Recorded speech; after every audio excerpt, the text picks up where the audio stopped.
नमस्कार. चला आज आपण भडंगची रेसिपी पाहूया. त्यासाठी चिरमुरे गरम करून घ्यायचे आहे.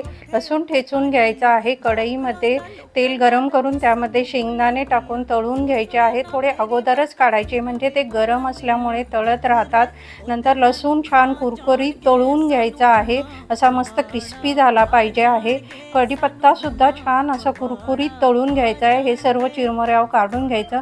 नंतर तेलामध्ये मोहरी जिरे टाकायचे आणि गॅस बंद करायचा. बंद गॅसनंतर मिरची पावडर, बेडगी मिरची पावडर, हळद व हिंग घालून हे सर्व छान मुरमुऱ्यावर मिक्स करून घ्यायचे आहे. नंतर एका मिक्सरच्या भांड्यामध्ये 1 चमचा मीठ, 3 चमचे साखर व 2 चमचे फुटाण्याची डाळ बारीक करून घ्यायची आहे. फुटाण्याच्या डाळीमुळे मस्त कोटिंग बसते. एकदम विकतसारखी तुमची भडंग तयार होते. तर आता पावसाळ्याच्या दिवसामध्ये नक्की ही रेसिपी ट्राय करा. खूप छान मस्त वाफाळत्या चहाबरोबर ह्या